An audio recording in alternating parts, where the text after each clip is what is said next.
Bonjour à tous, il est 6h30 et vous suivez la première tranche d'information au cœur de Matin Bonheur.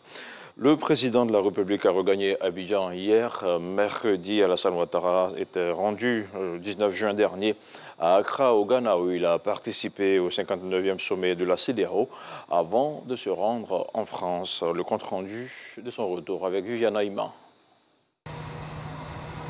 Le président de la République, Alassane Ouattara, a regagné Abidjan ce mercredi 30 juin. L'avion présidentiel s'est posé à 17h GMT à l'aéroport international Félix Houphouët-Boigny d'Abidjan. C'est le samedi 19 juin dernier que le chef de l'État ivoirien avait quitté Abidjan pour prendre part au 59e sommet ordinaire de la conférence des chefs d'État et de gouvernement de la CEDEAO à Accra. Le président de la République s'est rendu ensuite en France pour un séjour privé. Ce mercredi 30 juin, le président de la République est de retour, arrivé accompagné de son épouse, la première dame de Côte d'Ivoire, Dominique Ouattara. Il a été accueilli par le Premier ministre Patrick Achi, le secrétaire général de la présidence de la République, Aboudraman Cissé, et quelques membres du gouvernement. À l'accueil également, les grands commandements militaires. Le président de la République a reçu les honneurs militaires exécutés par des troupes d'honneur.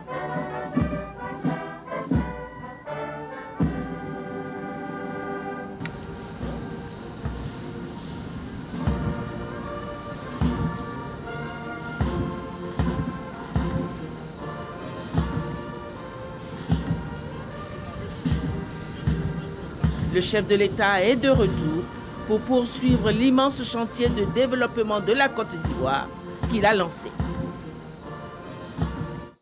Et on parle maintenant de la lutte contre le travail des enfants, avec notamment ce procès qui confirme une fois de plus l'implication grandissante de l'appareil judiciaire dans la lutte contre le travail des enfants dans notre pays.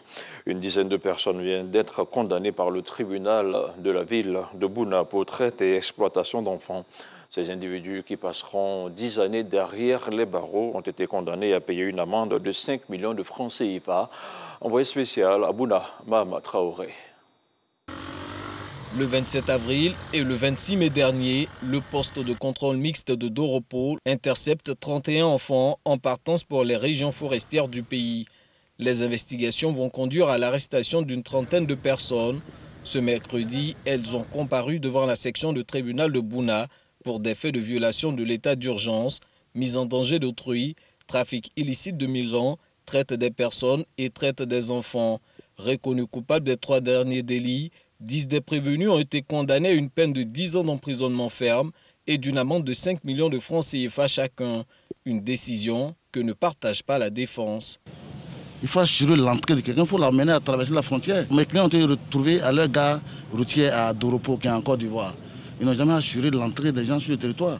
C'est un exemple parmi tant d'incongruités. Il y a des gens qui font du trafic de personnes, il y a des systèmes qui sont en place, ils peuvent les démanteler, n'est-ce pas?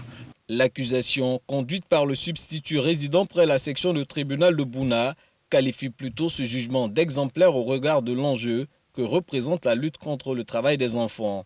Notre économie repose sur l'agriculture. Nous devons donc faire en sorte que les produits issus de cette agriculture, notamment le café et le cacao, ne soient jamais le fruit du travail des enfants.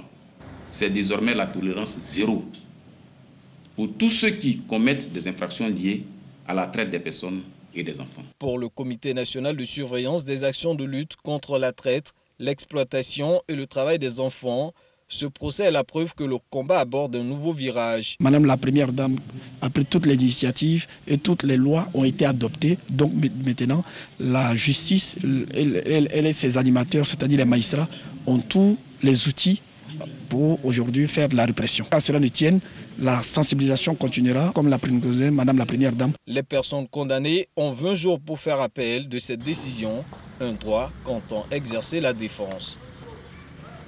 Fermé depuis près de 2 décennies, l'Institut de formation et d'éducation féminine Marie-Thérèse Félix Houphouët-Boigny est à nouveau opérationnel. Après 10 mois de travaux de rénovation, elle va accueillir de nouvelles pensionnaires.